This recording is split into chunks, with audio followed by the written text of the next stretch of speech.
പരമദിവ്യകാരുണ്യത്തിന് ആരാധനയും സ്തുതിയും പുകഴ്ചയും ഉണ്ടായിരിക്കട്ടെ. പ്രിയപ്പെട്ടവരെ, ഈശോ അങ്ങനെ ഒരു വലിയ അംഗീകാരം അവൻ്റെ വിശ്വാസത്തിന് കൊടുക്കാൻ എന്താണ് കാരണം?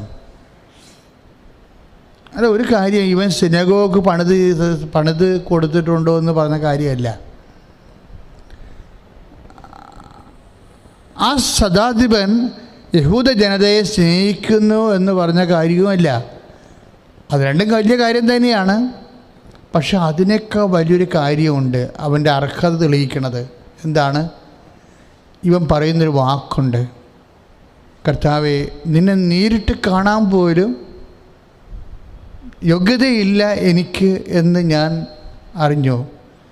അതുകൊണ്ട് ഈ പെരുവഴി നിന്നായാലും ശരി, നീ ഒരു വാക്ക് പറഞ്ഞാൽ മതി, എൻ്റെ ഭൃത്യൻ സുഖപ്പെട്ടുകൊള്ളും. അതാണ് സംഭവം. നമ്മൾ ലൂക്ക 7:7 വായിക്കുന്നതാണ്. അങ്ങ് ഒരു വാക്ക് പറഞ്ഞാൽ മതി. അത് ആ ഭാഗം വായിച്ചപ്പോഴേ പരിശുദ്ധാത്മാവ് എന്നോട് പറഞ്ഞത് എന്താണെന്നറിയാവോ? അവൻ വിജാതീയനാണ്, പക്ഷേ ദൈവവചനത്തിലെ അവന് വല്ലാത്ത തീഷ്ണതയാണ്. കർത്താവിൻ്റെ വാക്കിലെ കർത്താവിനെ പോലെ തന്നെ അവന് പ്രാധാന്യമാണ്. കർത്താവിൻ്റെ ഫിസിക്കൽ പ്രസൻസ് പോലെ തന്നെയാണ് അവൻ വചനത്തിന് കൊടുക്കുന്ന പ്രാധാന്യം. ദൈവവേദലേ, യേശു എഴുന്നള്ളി നമ്മുടെ ജീവിതത്തിലേക്ക് വരുന്നുവെന്ന് പറയുന്ന ഫിസിക്കൽ പ്രസൻസ് ഒരു പക്ഷേ 1000 ദിവസങ്ങളിൽ ഒരിക്കലും നമുക്ക് ആ ഒരു ഫീൽ ദ പ്രസൻസ് തോന്നത്തുള്ളൂ. പക്ഷേ അതുപോലെ തന്നെ വലുതാണ് നിൻ്റെ വീട്ടിൽ നിൻ്റെ കൂടെ ഇരിക്കുന്ന ബൈബിളിലുള്ള നിൻ്റെ വിശ്വാസം. നീ എപ്പോഴും വായിക്കുന്ന വചനം. ഇപ്പം നമ്മുടെ വീടുകളിലെല്ലാം വചനങ്ങൾ വായിക്കുന്നുണ്ട്, പക്ഷെ ഒരു കഥയുമില്ല. എന്താ കാര്യത്തിൽ ഞാൻ അവരിങ്ങനെ ഒരു ഇൻഫർമേഷൻ, ഒരറിവിനുള്ള സംഭവം വായിക്കണ പോലെയാണ്. വീടുകളിലൊക്കെ ഒരു പടുതി വായനയില്ലേ? നമ്മൾ ആചാര വായനയാണ്. ഈ ആചാര വായന, പ്രാർത്ഥന കഴിയുമ്പോൾ അപ്പനും അമ്മയ്ക്ക് സ്തുതി കൊടുക്കണ ഒരു ആചാരമുണ്ട്. അതുപോലെ ജപമാല കഴിയുമ്പോൾ ഒരു അധ്യായം വായിക്കും. ഈ ആചാര വായനക്കൊരു കഥയുമില്ല. ആചാര വായനകളെല്ലാം അഭിഷേകമാകണമെങ്കിൽ ആ വചനം വായിക്കുമ്പോൾ തന്നെ വീട്ടുകാർ മുട്ടേ നിൽക്കണം. അല്ല, അപ്പനി കൊതുകിനെ അടിച്ചുകൊണ്ട് പുറകിരുന്ന്, അമ്മ പേര് തലയിൽ തുറകിക്കൊണ്ടിരുന്ന് കൊച്ചു നോവൽ വായിക്കണോണ്ട് വചനം വായിച്ചാൽ എന്തനുഭവം കിട്ടാനാണ്? നീ അതിൽ വിശ്വസിക്കുന്നുണ്ട്. ശതാധിപനെ കണ്ട് പഠിച്ചേ. ശതാധിപൻ എന്താ പറയണത്? ശതാധിപൻ പറയുന്നത് ഇതാണ്, കർത്താവെ, നീ ബൈ പേഴ്സൺ ഫിസിക്കൽ പ്രസൻസ് അതിന് പോലെ തന്നെ ഞാൻ പ്രാധാന്യം കാണുന്നതാണ് നിൻ്റെ വായിൽ നിന്ന് വീഴുന്ന ഒരു വചനം. നീ ഇവിടെ നിന്ന് ഒന്ന് പറഞ്ഞാൽ മതി, ഒരു വാക്ക് പറഞ്ഞാൽ മതി. എന്തോ ഒരു വിശ്വാസമാണ്. ഇത് കേട്ടിട്ടാണ് ഈശോ കോൾമഴ കൊള്ളണം. കർത്താവ് പറയും, ഇത്ര വലിയ വിശ്വാസം ഇസ്രയേലിൽ പോലും ഞാൻ കണ്ടിട്ടില്ല എന്ന്. ഈശോ എപ്പോഴും വരണം എങ്ങനെ താരതമ്യപ്പെടുത്തും. ദൈവത്തിലെ വിശ്വാസത്തിൻ്റെ കാര്യത്തിൽ താരതമ്യം ഉണ്ടേ. ഇപ്പം നിൻ്റെ അനിയത്തിയേക്കാൾ നിനക്ക് വിശ്വാസം ഉണ്ടാകണം. അത് കോമ്പറ്റീഷനാണ്. വിശ്വാസ കാര്യത്തിൽ കോമ്പറ്റീഷൻ. അതായത് നിൻ്റെ അപ്പനേക്കാൾ നിനക്ക് വിശ്വാസം ഉണ്ടാകണം. അതൊരു കോമ്പറ്റീഷനാണ്. അതൊരു മത്സരമാണ്. വേറെ ഭൗതിക കാര്യങ്ങളിലല്ല മനുഷ്യൻ മത്സരിക്കേണ്ടത്. ആത്മീയ കാര്യങ്ങളിൽ ഒരു മത്സര ബുദ്ധി നമുക്കുണ്ടാവണം. എന്താ കാര്യം എന്നറിയാവോ? അപ്പോൾ നിങ്ങളോർക്കും, അച്ഛാ അങ്ങനെ അത് ശരിയാണോ, നമുക്കങ്ങനെ വിശ്വാസത്തിൽ മത്സരിക്കാവോ എന്ന് ചോദിച്ചാൽ, കർത്താവ് ചോദിച്ചിട്ടുണ്ടല്ലോ. അതായത് ഇപ്പം പത്രോസിനോട് ചോദിച്ചില്ലേ? എന്താ ചോദിച്ചത്? 21:15 നീ ഇവരെക്കാൾ അധികമായി എന്നെ സ്നേഹിക്കുന്നുവോ? തീർന്നില്ല പണി. അതാണ് പ്രശ്നം. നീ എന്നെ സ്നേഹിക്കുമെന്ന് ചോദിച്ചാൽ മതി. പക്ഷെ അതല്ല. യോഹന്നാൻ 21:15 പറഞ്ഞത് എന്താണ്? പത്രോസിനോട് പോകാൻ നേരത്തെ പറഞ്ഞത് എന്താണ്? നീ ഇവരെക്കാൾ അധികമായി എന്നെ സ്നേഹിക്കുന്നുവോ? അപ്പം സ്നേഹിച്ചാൽ മാത്രം പോരാ, നമ്മുടെ കൂടെ ഉള്ളവരെ, ഇപ്പോൾ കുടുംബത്തിൽ അപ്പനും അമ്മയും അനിയനും മക്കളെ ചേട്ടനും പെങ്ങളൊക്കെ ഉണ്ടെങ്കിലും കർത്താവ് നിന്നോട് ചോദിക്കും, നീ അവരെക്കാൾ അധികമായി എന്നെ സ്നേഹിക്കുന്നുവോ? അപ്പം നമുക്ക് ചങ്കെ കൊണ്ട് പറയാം, യെസ് ജീസസ്, ഞാൻ എൻ്റെ അപ്പനേക്കാൾ ഉപരി നിന്നെ സ്നേഹിക്കുന്നുണ്ട്, ഞാൻ എൻ്റെ അമ്മയേക്കാൾ ഉപരി നിന്നെ സ്നേഹിക്കുന്നുണ്ട്, ഞാൻ എൻ്റെ ജീവിത പങ്കാളിയേക്കാൾ ഉപരി നിന്നെ സ്നേഹിക്കുന്നുണ്ട്. എൻ്റെ ദൈവപൈതലെ, എൻ്റെ ജീവിത പങ്കാളിയേക്കാൾ ഉപരി ഞാൻ നിന്നെ സ്നേഹിക്കുന്നുണ്ടെന്ന് കർത്താവിന് നീ പറഞ്ഞ പുറത്തോന്നണം കർത്താവിന്. അപ്പോൾ നീ നിൻ്റെ അർഹത വർദ്ധിക്കും, നിൻ്റെ അർഹത വർദ്ധിക്കും. ഞാൻ കഴിഞ്ഞ ദിവസങ്ങളിൽ ഒരു എയർ മിഷൻ എന്ന് വെച്ച് കഴിഞ്ഞാൽ കൃപാസനം മീഡിയയിൽ പ്രവർത്തിക്കാൻ താല്പര്യമുള്ള ആൾക്കാർക്ക് എല്ലാവർക്കും കൂടി ഒരു മിഷൻ റെട്രീറ്റ് ഗൂഗിൾ മീറ്റ് പോലെ ഞങ്ങൾ നടത്തി.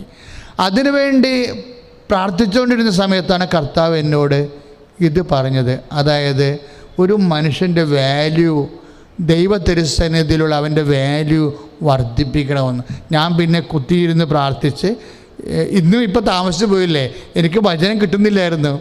കർത്താവ് എനിക്കൊരു നോട്ട് തരാതെ ഞാൻ മുറിയിൽ നിന്ന് എനിക്കത് ഇറങ്ങത്തില്ല. കാര്യം എനിക്കറിയാം ഇന്നത്തെ ശുശ്രൂഷയ്ക്ക് പണ്ട് ഞാൻ പറഞ്ഞതോ ഞാൻ എത്രയോ ഒരു 10,000-10,000 ധ്യാനം നടത്തിയിട്ടുണ്ട്, ചെറുതും വലുതുമായിട്ടൊക്കെ. എനിക്ക് വേണമെങ്കിൽ എന്തും വേണമെങ്കിൽ 2 മണിക്കൂറൊക്കെ ഒന്ന് 2 ദിവസമൊക്കെ ഇവിടെ നിന്ന് സംസാരിക്കാം. പക്ഷേ അങ്ങനെ ഞാൻ സംസാരിക്കത്തില്ല. ഈ ധ്യാനത്തിന് കർത്താവ് എന്താ പറയാൻ ഉദ്ദേശിക്കണമെന്ന് എനിക്ക് പരിശുദ്ധാത്മാവ് എനിക്ക് നോട്ട് തരണം. അതുവരെ ഞാനിങ്ങനെ പമ്മി അവിടെ ഇരിക്കും. അവസാനം ചിലപ്പോൾ ഞാൻ പറയുന്നത് എന്നും കർത്താവ് തരാതിരിക്കത്തില്ല. അപ്പം ഞാൻ ഈ ഗൂഗിൾ മീറ്റിന് മീഡിയ ശുശ്രൂഷയ്ക്ക് വേണ്ടി പോണ സമയത്ത് കർത്താവിനോട് പറഞ്ഞത് ഓരോ വ്യക്തികളുടെയും വാല്യൂ വർദ്ധിപ്പിക്കാൻ പറഞ്ഞു. ഓരോ വ്യക്തികളുടെയും വാല്യൂ വർദ്ധിപ്പിക്കാൻ. കാരണം നമുക്കുള്ളതിനേക്കാൾ മീഡിയയിൽ കർത്താവിന് വേണ്ടി സുവിശേഷത്തിന് വേണ്ടി വേല ചെയ്യുമ്പോൾ ഓരോരുടെ ആംബിയർ വർദ്ധിക്കുമെന്ന്. അയ്യോ, എനിക്ക് ഭയങ്കര ഇഷ്ടപ്പെട്ടു. അതായത് ഓരോ വ്യക്തികൾ ഇപ്പം നിങ്ങൾ കേട്ട ഈ വചനമില്ലേ, ഇതൊരു നിങ്ങളൊന്ന് ഷെയർ ചെയ്തിട്ട് നിങ്ങളുടെ കൂട്ടുകാരെല്ലാം ഒന്ന് കേൾക്കാൻ വേണ്ടി ഒന്ന് ഷെയർ ചെയ്ത് കഴിയുമ്പോൾ എന്നാ സംഭവിക്കണത്? അപ്പം തന്നെ നിങ്ങളുടെ ആംബിയർ വർദ്ധിച്ചു, ദൈവത്തിരുസന്നിധിയിൽ വിലയുള്ള ആളായി മാറി. അപ്പോൾ തന്നെ നീ നിൻ്റെ കൂട്ടുകാരേക്കാൾ ഉപരി, വീട്ടിലുള്ളവരെക്കാൾ ഉപരി, ചേട്ടനേക്കാൾ ഉപരി, ചേച്ചിയേക്കാൾ ഉപരി, അപ്പനേക്കാൾ ഉപരി, അമ്മയേക്കാൾ ഉപരി, മക്കളേക്കാൾ ഉപരി നീ ദൈവത്തെ സ്നേഹിച്ചു. കർത്താവ് അത് ചോദിക്കുന്നുണ്ട്. എന്താണ് ചോദിക്കണത്? നീ ഇവരെക്കാൾ അധികമായി എന്നെ സ്നേഹിക്കുന്നുവോ? അപ്പോൾ ദൈവത്തെ സ്നേഹിക്കുക എന്ന് പറയണത് അത് ഒരു കോൺസെൻട്രേറ്റ് നിൽക്കണമല്ല. എപ്പോഴും നമുക്കൊരു ഒപ്പോണൻ്റ് ഉണ്ടായും, ഒരു റെഫറൻസ് പോയിൻ്റ് ഉണ്ടാകും, അവരെക്കാൾ ഉപരി സ്നേഹിക്കാൻ വേണ്ടി, അവരെക്കാൾ ഉപരി സ്നേഹിക്കാൻ വേണ്ടി. അതാണ് 11:21-15 നമ്മൾ യോഹന്നാൻ്റെ സുവിശേഷത്തിൽ വായിച്ചത്. അതുപോലെ തന്നെയാണ് ശരിക്കും. അതായത് കർത്താവ് എപ്പോഴും നമ്മളുടെ ഇപ്പം തന്നെ വേറൊരു വചനമില്ലേ, അതായത് വിശുദ്ധ ലൂക്കായുടെ സുവിശേഷം 12:21, വിശുദ്ധ ലൂക്കായുടെ സുവിശേഷം 12:21 എന്നാ പറയണത്? ദൈവ തിരുസന്നിധി സമ്പന്നനാകാതെ തനിക്ക് വേണ്ടി തന്നെ സമ്പത്ത് ശേഖരിക്കുന്നവൻ്റെ സ്ഥിതി എന്ന് പറയുന്നില്ലേ. അപ്പം അതിനർത്ഥം എന്താണ്?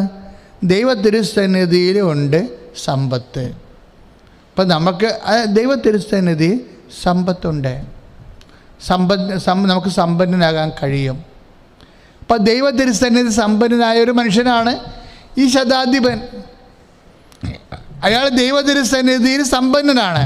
എന്താണ് സംഭവിച്ചത്? ഇപ്പം വിശുദ്ധ ലൂക്കാ സുവിശേഷം 12:21 ദൈവ തിരുസന്നിധി സമ്പന്നനാകാതെ തനിക്ക് വേണ്ടി തന്നെ സമ്പത്ത് ശേഖരിക്കുന്ന സ്ഥിതി എന്ന് പറഞ്ഞില്ലേ. ആ ശതാധിപൻ തനിക്ക് വേണ്ടി തന്നെ സമ്പത്ത് ശേഖരിക്കുന്ന ആളല്ല. അയാളുടെ ശമ്പളം കൊണ്ടല്ലേ സിനഗോഗ് പണിത് കൊടുത്തത് യഹൂദന്മാർക്ക്. അപ്പോൾ ദൈവത്തെ ഒരു സമ്പത്തായിട്ട് ആ മനുഷ്യൻ കണ്ടെന്നല്ലേ പറയണത്. അയാൾ തന്നെ പറയുന്നുണ്ടല്ലോ. അത് എന്താണ്? അങ്ങനെ വിട്ട് എഴുന്നള്ള ഒരാൾ യോഗ്യതയൊന്നും എനിക്കില്ല, ഞാൻ ഇങ്ങനെ കുറേ പരസ്യമൊക്കെ ചെയ്യുന്ന ആളാണ്. അതായത് അങ്ങനെ തിരഞ്ഞെടുക്കപ്പെട്ട ജനത്തെ ഞാൻ സ്നേഹിക്കുന്നുണ്ട്, ദൈവത്തെ ഞാൻ സ്നേഹിക്കുന്നുണ്ട്, എന്നാൽ തന്നെയും ഞാൻ ഇത്രയൊക്കെ ചെയ്യുന്നുണ്ടെങ്കിലും അങ്ങ് ബൈ പേഴ്സൺ എൻ്റെ വീട്ടിൽ വരുവാൻ I don't think I am meritorious, എനിക്ക് തോന്നണില്ല എന്ന് പറയും. അപ്പോൾ എന്നിട്ട് പറയും എനിക്ക് മെറിറ്റോറിയസ് ആയിട്ട് തോന്നുന്നൊരു കാര്യമുണ്ട്. And you and your word is equal. നീയും നിൻ്റെ വചനവും ഒരുപോലെ ഈക്വലാണ്, ഒരുപോലെ തുല്യമാണെന്ന് പറയും. That is meritorious. അതാണ് ശതാധിപൻ്റെ അർഹത എന്ന് പറയണത്. എന്താണ്? ദൈവത്തിൻ്റെ വചനത്തിന്, ദൈവത്തിൻ്റെ ഫിസിക്കൽ പ്രസൻസിൻ്റെ അത്രയും തന്നെ ആക്കവും തൂക്കവും ഈ റോമൻ സർക്കിൾ ഇൻസ്പെക്ടർ കൊടുക്കുന്നുണ്ട്, സെഞ്ചൂറിയൻ കൊടുക്കുന്നുണ്ട്. ദൈവപൈതലെ നിൻ്റെ അർഹത എങ്ങനെ നീ കൂടും? ദൈവപൈതലെ നിൻ്റെ സമ്പത്ത് എങ്ങനെ കൂടും? ദൈവത്തിൻ്റെ വചനത്തിന് ദൈവത്തെപ്പോലെ തന്നെ പ്രാധാന്യം കൊടുത്തുകൊണ്ട് ദൈവത്തിൻ്റെ വചനം ജീവിതത്തിൽ പ്രവർത്തികമാക്കുമ്പോൾ നിൻ്റെ അർഹത ദൈവദൃശ്യത്തിന് സമ്പന്നതയായിട്ട് വർദ്ധിപ്പിക്കും. അങ്ങനെ വർദ്ധിക്കാൻ വേണ്ടി പ്രാർത്ഥിക്കുക. കർത്താവായ ദൈവമേ, അങ്ങേപ്പോലെ തന്നെ അങ്ങയുടെ വചനത്തിന് തുല്യ സ്ഥാനം കൊടുത്തുകൊണ്ട് അത് ജീവിക്കുവാനും പ്രവർത്തിക്കുവാനും ആ വചനത്തിന് സാക്ഷിയായി ദൈവദൃശ്യത്തിൽ സമ്പന്നനാകാനും സദാധിപനെ പോലെ അർഹതയുള്ളവനാകുവാനും എന്നെ അഭിഷേകം ചെയ്യണമേ.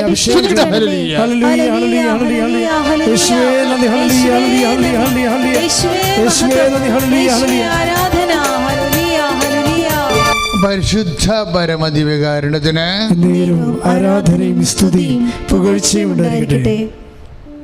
അപ്പം നമ്മൾ ദൈവദൃശ്യന് അർഹതയുള്ളവൻ ശതാധിപൻ, ദൈവദൃശ്യന് സമ്പന്നതയാ. വീണ്ടും കർത്താവ് പറയും 22-27 വിശുദ്ധ ലൂക്കായുടെ സുവിശേഷം, ആരാണ് വലിയവനെന്ന്. വിശുദ്ധ ലൂക്കായുടെ സുവിശേഷം 22-27 ആരാണ് വലിയവൻ? വലിയവനാകണ്ടെന്നൊന്നും ഈശോ പറഞ്ഞില്ല. വലിയവനാകണം, അർഹതയുള്ളവനാകണം, സമ്പന്നനാകണം. പക്ഷെ വലിയനാരാണ്? എങ്ങനെ ദൈവത്തിന് അർഹത, എങ്ങനെ നമ്മുടെ വാല്യൂ വർദ്ധിപ്പിക്കാം? That is our point. എങ്ങനെ നമുക്ക് ദൈവദൃശ്യത്തിൽ വാല്യൂ ഉള്ള മൂല്യവനുള്ളവനാകാം, മൂല്യവർദ്ധിതനാകാം. കഴിഞ്ഞ ദിവസങ്ങളിൽ ഗൂഗിൾ മീറ്റ് നടത്തിയപ്പോൾ ഞാൻ ആദ്യം നോക്കിയത് ഗൂഗിളിൽ നോക്കിയത് തങ്കത്തിൻ്റെ വിലയാണ്. 1 ഗ്രാം തങ്കത്തിന് കേരളത്തിൻ്റെ സ്വർണ്ണ മാർക്കറ്റിൽ എന്നാ വില നോക്കിയപ്പോൾ തങ്കം 24 ക്യാരറ്റ് 24 ക്യാരറ്റിൻ്റെ വില 51,000 രൂപ. 10 ഗ്രാം തങ്കത്തിന് 51,000 രൂപ. അപ്പോൾ 1 ഗ്രാം തങ്കത്തിന് എന്നാ വിലയാണ്? 5,000 ചില്ലറ രൂപ അല്ലേ? 1 ഗ്രാം തങ്കം. ഇപ്പം നമ്മൾ 1 ഗ്രാം തങ്കം ചോദിച്ചാൽ ഒരു നാണയം, ഒരു ഗോൾഡ് കോയിൻ അവർ തരും. നമ്മൾ 5,000 രൂപ കൊടുക്കണം. പക്ഷെ നമ്മൾ 1 ഗ്രാം തങ്കത്തിനെ കൊണ്ട് ജിമിക്ക് കമ്മൽ ചോദിച്ചാലാ 8,000 രൂപ. അപ്പം 3,000 രൂപ എന്താ? അതുണ്ടാക്കിയ ചിലവാണ്. ആ സ്വർണ്ണം 5,000 രൂപയുടെ സ്വർണം കൊണ്ട് ഒരു ജിമിക്ക് ഉണ്ടാക്കുമ്പോൾ, അതിൻ്റെ അലിക്കത്തൊക്കെ ഉണ്ടാക്കി കഴിയുമ്പോൾ അതിൻ്റെ വാല്യൂ വർദ്ധിക്കും. ഇതിങ്ങനെ വാല്യൂ, ആഡഡ് വാല്യൂ, മൂല്യവർദ്ധനമെന്ന് പറയും. അതായത് ഇതുപോലെ തന്നെ നമ്മളൊരു വിശ്വാസിയാണ്. എന്നും കൊന്നിങ്ങനെ വിശ്വാസിയായിട്ടിരുന്നിട്ട് അദ്ദേഹമില്ല. നമ്മുടെ മൂല്യം ദൈവദൃശ്യത്തിൽ നമ്മുടെ മൂല്യം വർദ്ധിക്കണം. എങ്ങനെ ദൈവദൃശ്യനിധി മൂല്യം വർദ്ധിക്കാൻ പറ്റും? പക്ഷെ ശതാധിപൻ എന്താ പറഞ്ഞത്? നീ വഴിയേ വേണ്ട, ഒരു വാക്ക് മതി എന്ന് പറഞ്ഞില്ലേ? അപ്പോഴേ അവൻ തിരിച്ചു ചെന്നപ്പോൾ ആ ഭൃത്യൻ സുഖപ്പെട്ടിരിക്കുന്നത് കണ്ടു. അപ്പോൾ ശതാധിപനും ദൈവദൃശ്യൻ്റെ വല്ലാത്ത മൂല്യമാണ്. ദൈവവചനം നമ്മൾ ദൈവവചനം പ്രഘോഷിക്കുന്നു. ഇപ്പോൾ കൃപാസനത്തിൽ ഏറ്റവും വലിയ ശുശ്രൂഷ തുടങ്ങാൻ പോവുകയാണ്. അതായത് fast and fest world campaign. അതായത് ഫെബ്രുവരി 15 തീയതി മുതൽ നോയമ്പ് അവസാനിക്കുന്നവരെ ഫാസ്റ്റ് ആൻഡ് ഫെസ്റ്റ് വേൾഡ് ക്യാമ്പയിനാണത്. കാര്യം കൃപാസനത്തിന് എല്ലാ രാജ്യങ്ങളും തന്നെ കൃപാസനത്തോട് ബന്ധപ്പെട്ട് അനുദിനം പ്രാർത്ഥിക്കുന്നവരുണ്ട്. അപ്പം അതും അവരുടെ ബന്ധുക്കൾ സ്വന്തപ്പെട്ടവരെല്ലാം കൂടി നോയമ്പ് കാലത്ത് വ്യത്യസ്ത 40 വിഷയങ്ങൾ. ഒന്ന് സഭയുടെ ശാക്തീകരണം, പിന്നെ സഭയുടെ വിശുദ്ധീകരണം, സഭയുടെ മിഷൻ പ്രവർത്തനങ്ങളുടെ പ്രചാരണം, അതുപോലെ തന്നെ ഇപ്പോൾ സോഷ്യൽ മീഡിയയിൽ എന്തുമാത്രം സമയമാണ് നമ്മൾ ഇൻവെസ്റ്റ് ചെയ്തിരിക്കുന്നത്. ഇപ്പോൾ അബ്സ്റ്റെയിൻ ഫ്രം സോഷ്യൽ മീഡിയ ഒരു ഉപവാസമാണ്. കഴിഞ്ഞ ഒരു 5 കൊല്ലമായിട്ട് നമ്മൾ കേൾക്കുന്ന ഒരു ആശയമാണ്. ഇപ്പോൾ ചില ആൾക്കാരിങ്ങനെ വാട്സപ്പ് നോക്കിക്കൊണ്ടിരിക്കും മണിക്കൂറുകളോ. അപ്പോൾ ഫാസ്റ്റിംഗ് ഫ്രം സോഷ്യൽ മീഡിയ. അപ്പോൾ ഒരു ദിവസം അതായത് കോമഡി കാണാനും അതുപോലെ തന്നെ ബ്ലൂ ആയിട്ടുള്ള കാര്യങ്ങൾ, യെല്ലോ ആയിട്ടുള്ള കണ്ടൻറ്റൊക്കെ കാണാൻ വേണ്ടി എന്തുമാത്രം സമയമാണ് നമ്മൾ ചിലവഴിക്കുന്നത്. നമ്മൾ ചിലപ്പോൾ ഉപവസിക്കുമായിരിക്കും, ഇറച്ചി ഉപേക്ഷിക്കും, മീൻ ഉപേക്ഷിക്കും, പക്ഷേ മൊബൈലിൽ സെക്സ് കണ്ടുകൊണ്ടിരിക്കും. അപ്പോൾ തീർന്നില്ല പരിപാടി. അപ്പോൾ അത് ഇന്നത്തെ ആധ്യാത്മികതയുടെ ഏറ്റവും വലിയ വെല്ലുവിളി മൊബൈൽ തന്നെയാണ്. അപ്പോൾ അതുകൊണ്ട് അങ്ങനെയുള്ള സോഷ്യൽ മീഡിയ ഇന്ന് ഒരു ദിവസം നമ്മൾ ഉപയോഗിക്കണില്ല, അല്ലെങ്കിൽ ഒരാഴ്ച അത് ഉപവാസമാണത്. ഭക്ഷണം കഴിക്കണം മാത്രമല്ല, ഒരു കണ്ടൻറ്റ് നമ്മൾ കാണുന്നില്ല, കോമഡിയും കാണുന്നതിന് മുമ്പ് ഒരു കുന്തവും കാണുന്നില്ല. ആർക്ക് വേണ്ടിയാണ്?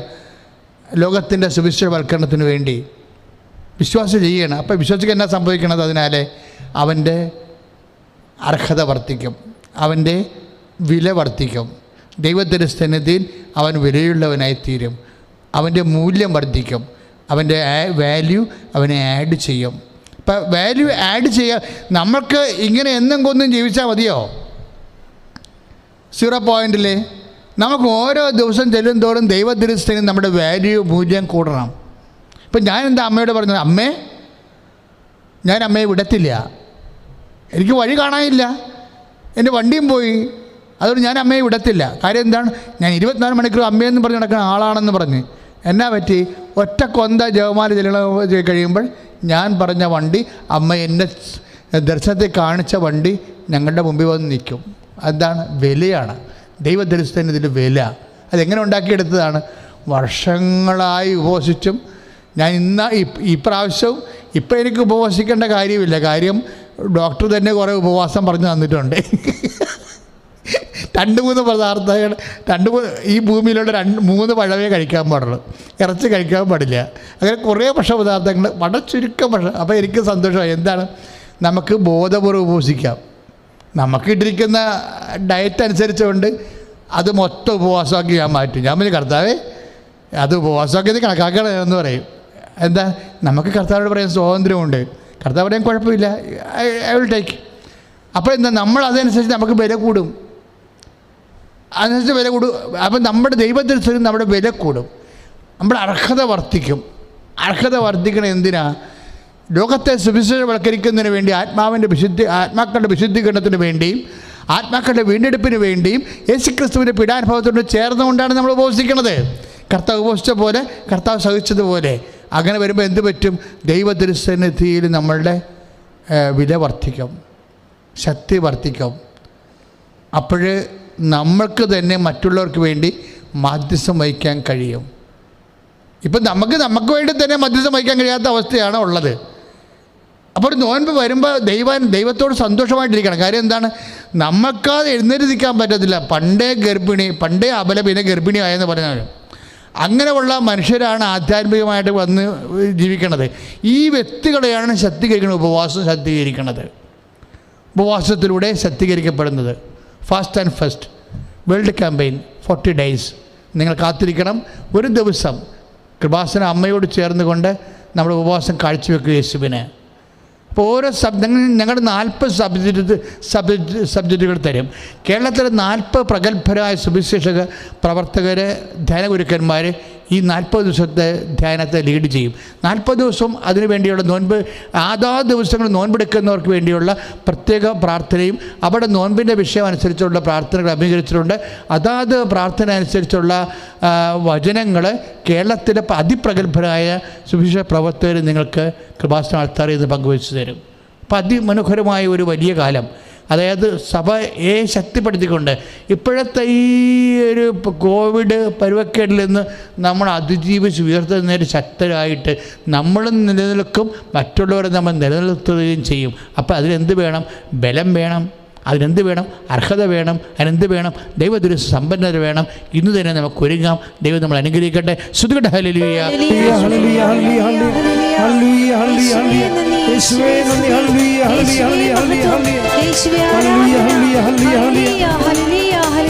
പരമദിവ്യകാരുണ്യത്തിന് ആരാധനയും സ്തുതിയും പുകഴ്ചയും ഉണ്ടായിരിക്കട്ടെ. എൻ്റെ പ്രിയപ്പെട്ടവരെ, രോഗമുള്ള ഇടത്തങ്ങളെല്ലാം സമർപ്പിച്ച് പ്രാർത്ഥിക്കുന്ന സമയമാണിത്. രോഗമുള്ള ഇടങ്ങളിലെല്ലാം സമർപ്പിച്ച് പ്രാർത്ഥിക്കുന്ന സമയമാണിത്. കഴിഞ്ഞ ദിവസങ്ങളിൽ നമുക്ക് ഗൂഗിൾ മീറ്റിൽ ഒരു ചേച്ചി സാക്ഷ്യം പറഞ്ഞത് 17 കൊല്ലം അവർക്ക് കുഞ്ഞുങ്ങളില്ല. ഉടമ്പടി ചെയ്തപ്പോഴും 3 മാസത്തിനുള്ള അവർ പ്രഗ്നൻ്റായി. അവർ കുഞ്ഞിനെയും കൊണ്ടാണ് സാക്ഷ്യം പറയണത്. അപ്പോൾ 17 കൊല്ലം എന്തെല്ലാം മരുന്നുകൾ അവർ എടുത്ത് കാണും, എന്തെല്ലാം ഡോക്ടേഴ്സ് പ്രിസ്ക്രിപ്ഷൻ അവർ ഫോളോ ചെയ്ത് കാണും. പിന്നെ എന്താ കുഞ്ഞുങ്ങളുണ്ടാകാതെ? കുഞ്ഞുങ്ങളുണ്ടാവാത്ത ഒരു ബോഡി ആയിരിക്കും അവർക്ക്, അല്ലെങ്കിൽ ഭർത്താവിന്. ഇപ്പോൾ ഈ കുഞ്ഞുവിനെ എവിടെ നിന്ന് വന്നു? ദൈവത്തിൻ്റെ അടുത്തുനിന്ന്. ഒരു പക്ഷേ ശാസ്ത്രത്തിനോ അല്ലെങ്കിൽ വൈദ്യശാസ്ത്രത്തിനോ ചിലപ്പോൾ നിൻ്റെ രോഗത്തിനുള്ള മരുന്നുകൾ ചിലപ്പോൾ ഇതുവരെ കണ്ടുപിടിച്ച് കാണത്തില്ല. അഥവാ കണ്ടുപിടിച്ച മരുന്ന് തന്നെ നിൻ്റെ ശരീരത്തിന് പാകതയുള്ളതായിരിക്കത്തില്ല എന്ന് വിചാരിച്ചോ. പക്ഷെ ദൈവം വിചാരിച്ചാൽ നീ ഇപ്പോൾ സുഖപ്പെടും. രക്ഷകരാവാത്ത വിധം അവൻ്റെ കരങ്ങൾ കുറുകിപ്പോയിട്ടില്ലെന്ന് പറയുന്നപ്പോൾ തന്നെ ദൈവത്തിൻ്റെ അത്ഭുതങ്ങൾ ഇപ്പോഴും തീർന്നിട്ടില്ല. ഓരോ അത്ഭുതവും ഒരു അംഗീകാരമാണെന്ന് അച്ഛൻ പറഞ്ഞു. നിനക്ക് നിൻ്റെ ജീവിതത്തിൽ പ്രാർത്ഥന കേട്ട് കഴിഞ്ഞാൽ ദൈവം നിന്നെ അംഗീകരിച്ചു. ദൈവദൃശ്യത്തിന് നീ വിലയുള്ളവനായി മാറി, ദൈവദൃശ്യത്തിന് നീ വലിയവനായി മാറി, ദൈവദൃശ്യത്തിന് നീ സമ്പന്നനായി മാറി. അങ്ങനെ മാറാൻ നിങ്ങൾക്കും അച്ഛൻ മറ്റുള്ളവർക്ക് വേണ്ടി പ്രാർത്ഥിക്കാൻ കഴിയണം. നിങ്ങൾക്കും പ്രേക്ഷിത പ്രവർത്തനം ചെയ്യാൻ കഴിയണം. എന്നും കൊന്നും കർത്താവിനോട് ഓരോരോ കാര്യങ്ങൾ ചോദിച്ച് മേടിച്ച് അവസാനം മരിച്ചു പോകുന്നതിനേക്കാളും ദൈവദൃശ്യത്തിന് വിലയുള്ളവരായി മാറാൻ ബോധപൂർവമായ പരിശ്രമം, വചനത്തിലുള്ള വളർച്ച, ശതാധിപരെ പോരാ ഒരു വാക്ക് കൽപ്പിച്ചാൽ മതി എന്ന് പറയുന്ന ആ ഒരു വിശ്വാസമില്ലേ, ഇസ്രായേലിൽ പോലും കാണാത്ത വിശ്വാസം. ആ വിശ്വാസത്താൽ നിന്നെ വളർത്താൻ വേണ്ടി പ്രാർത്ഥിക്കട്ടെ. ശ്രുതിക്കട്ടെ ഹല്ലേലൂയ.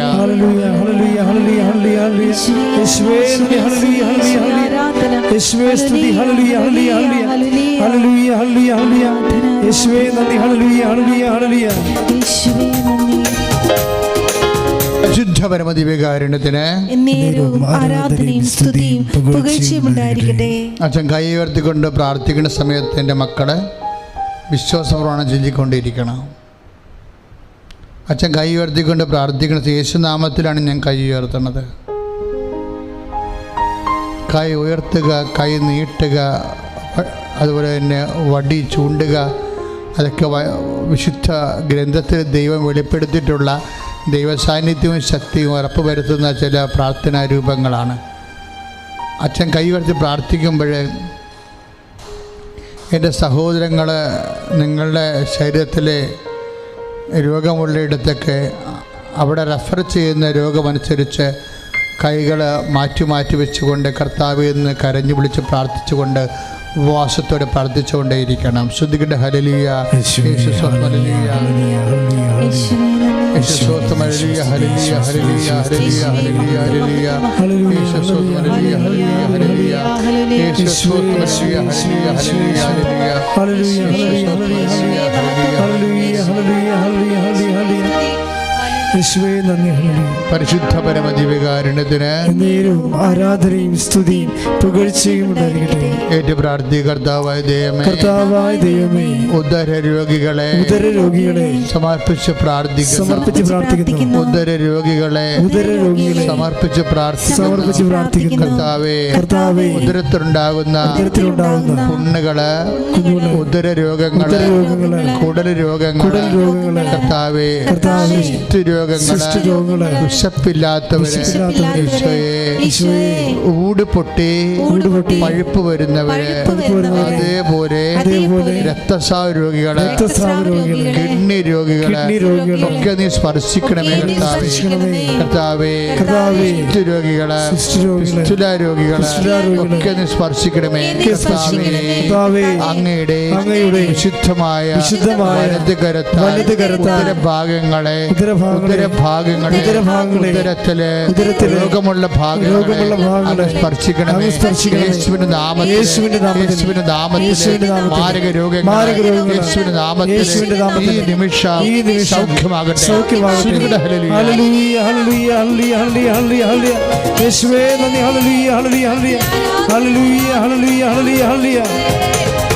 പരമദിവ്യകാരുണ്യത്തിന് ആരാധനയും സ്തുതിയും പുകഴ്ചയും ഉണ്ടായിരിക്കട്ടെ. പരിശുദ്ധ പരമദിവ്യകാരുണ്യത്തിന് ആരാധനയും സ്തുതിയും പുകഴ്ചയും ഉണ്ടായിരിക്കട്ടെ. മക്കളെ നെഞ്ചിൽ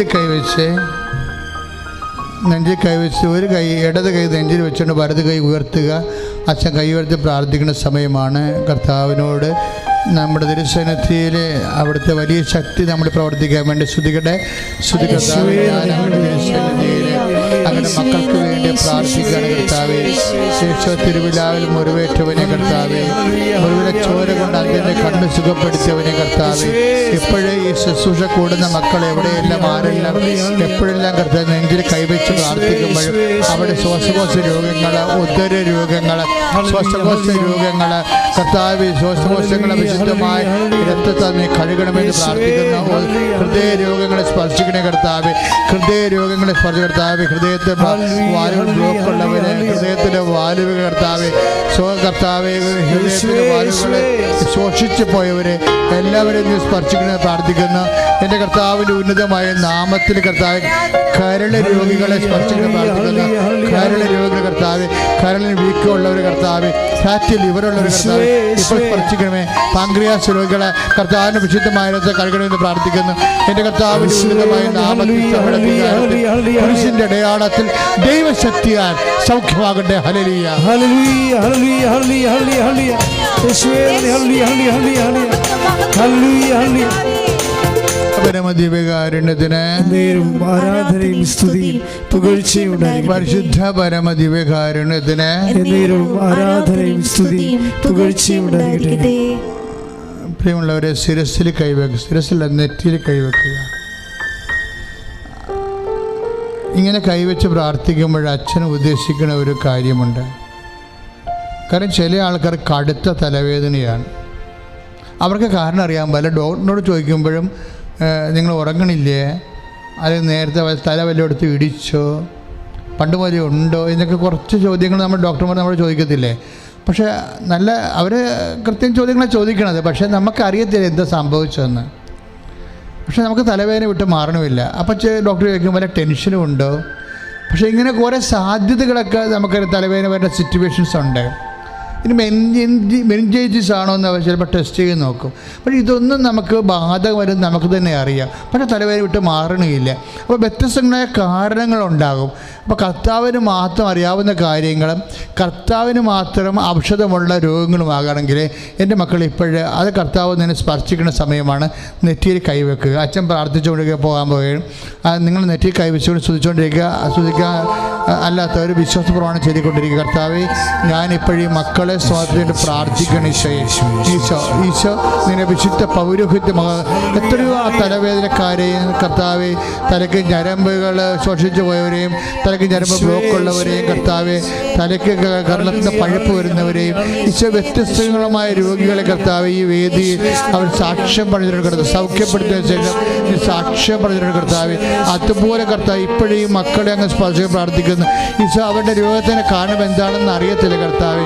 കർത്താവ് അറിയാൻ പാടില്ലാത്ത കാരണങ്ങളുള്ള രോഗികളെ കർത്താവ് വേദന, വ്യത്യസ്തങ്ങളായ വേദന, പല്ല് വേദന, ചെവി വേദന, കണ്ണ് വേദന, കർത്താവ് തലവേദന, വിട്ടുമാറാത്ത തലവേദന, തൈറോയ്ഡ്, ടോൺസൈറ്റൊക്കെ ഉള്ള രോഗങ്ങളുള്ളവരെ, പിൻകഴുത്തിൽ വേദന ഉള്ളവർ, കഴുത്തിൽ കർത്താവ് തിരിഞ്ഞ് കിടക്കാൻ പറ്റാത്തവർ, നേരെ കിടക്കാൻ പറ്റാത്തവർ കർത്താവ്, പലതരത്തിൽ സ്പോണ്ടിലോസിസ് അസുഖമുള്ളവർ, കറുത്തിന് ബലക്കുറവുള്ളവർ, കറുത്തിന് ബലപ്പുറമുള്ള കുഞ്ഞുങ്ങളെ കർത്താവ്, ഇങ്ങനെയുള്ള കർത്താവ് മൂക്കിൽ ദിശ വളരുന്നവർ, കർത്താവ് നാവിന് കിഴുത്തിൽ വേദന ഉള്ളവർ, സിസ്റ്റുള്ളവരും മുഴവുള്ളവർ, യേശു ക്രിസ്തുവിൻ്റെ ഉന്നതമായ നാമത്തിൽ ഈ നിമിഷം സൗഖ്യമാകട്ടെ.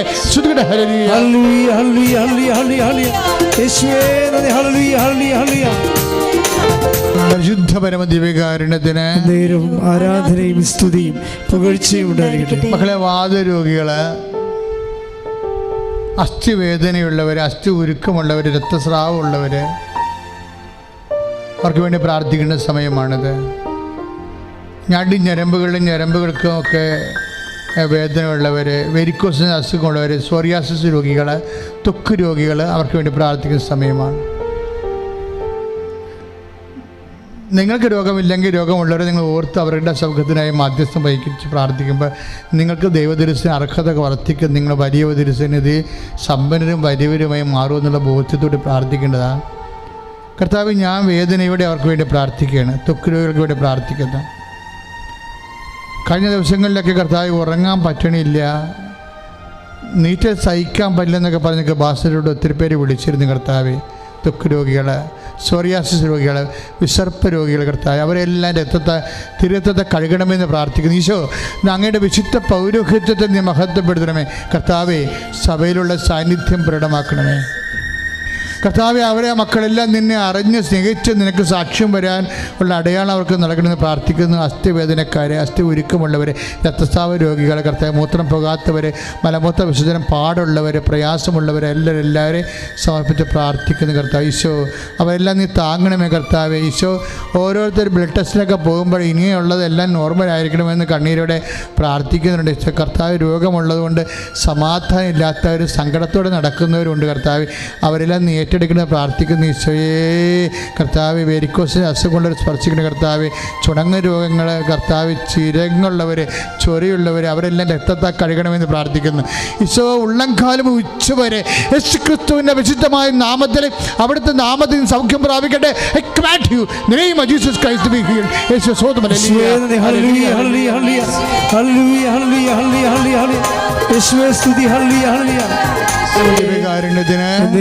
ആരാധനയും സ്തുതിയും പുകഴ്ചയും ഉണ്ടായിരിക്കട്ടെ. പ്രിയമുള്ളവരെ, നമ്മൾ വിവാഹം ഒത്തുവരാത്തവര്, മക്കളില്ലാത്തവര്, വീട് ഇല്ലാത്തവര്, മക്കൾ അനുസരിക്കാത്തവർ, മക്കൾ തെറ്റായ ബന്ധത്തിൽ അകപ്പെട്ടിരിക്കുന്നവർ, മക്കൾ ഉഴപ്പന്മാരുടെ നടക്കുന്നവർ, ലഹരിക്ക് അടിപ്പെട്ടവർ, അപസ്മാര രോഗികൾ, സ്ഥലമില്ലാത്തവർ, വാടക താമസിക്കുന്നവർ, ഒറ്റയ്ക്ക് താമസിക്കുന്നവർ, പണയത്ത് താമസിക്കുന്നവർ, ഇറങ്ങാൻ പറഞ്ഞിരിക്കുന്നവർ, വ്യവസായമില്ലാത്തവർ, തൊഴിലില്ലാത്തവർ, തൊഴിലിന് വേണ്ടി പരീക്ഷ എഴുതുന്നവർ, ഡേറ്റ് എടുത്ത് കാത്തിരിക്കുന്നവർ, റിസൾട്ട് വരാൻ കാത്തിരിക്കുന്നവർ, അങ്ങനെ വ്യത്യസ്തങ്ങളായ പ്രൊഫഷണൽ മേഖലയിലുള്ള ടെസ്റ്റുകൾ എല്ലാം സമർപ്പിക്കുന്ന സമയമാണ്. എൻ്റെ മക്കൾ സ്തുതിക്കട്ടെ. ഹല്ലേലൂയ.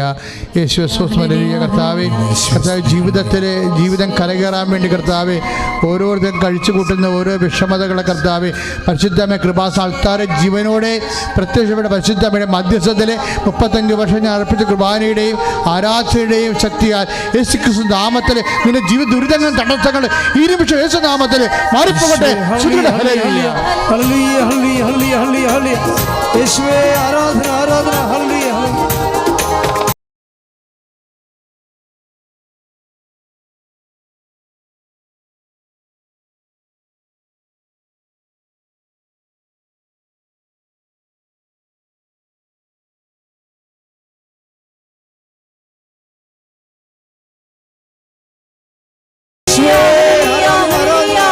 ഹല്ലേലൂയ. ഹല്ലേലൂയ. ഹല്ലേലൂയ. യേശുവേ നന്ദി. ഹല്ലേലൂയ. ഹല്ലേലൂയ. ഹല്ലേലൂയ. യേശുവേ സ്തുതി. ഹല്ലേലൂയ. ഹല്ലേലൂയ. യേശുവേ, യേശുവേ. ഹല്ലേലൂയ.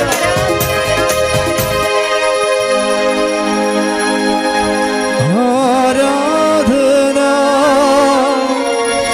ആരാധന, ആരാധന, ആരാധന, ആരാധന, ആരാധന, ആരാധന, ആരാധന. പരിശുദ്ധ പരമ ദിവ്യകാരുണ്യത്തിന് എന്നേരവും ആരാധനയും സ്തുതിയും പുകഴ്ചയും ഉണ്ടായിരിക്കട്ടെ. പരിശുദ്ധ പരമ ദിവ്യകാരുണ്യത്തിന് എന്നേരവും ആരാധനയും സ്തുതിയും പുകഴ്ചയും ഉണ്ടായിരിക്കട്ടെ. പരിശുദ്ധ പരമ ദിവ്യകാരുണ്യത്തിന് എന്നേരവും ആരാധനയും സ്തുതിയും പുകഴ്ചയും ഉണ്ടായിരിക്കട്ടെ.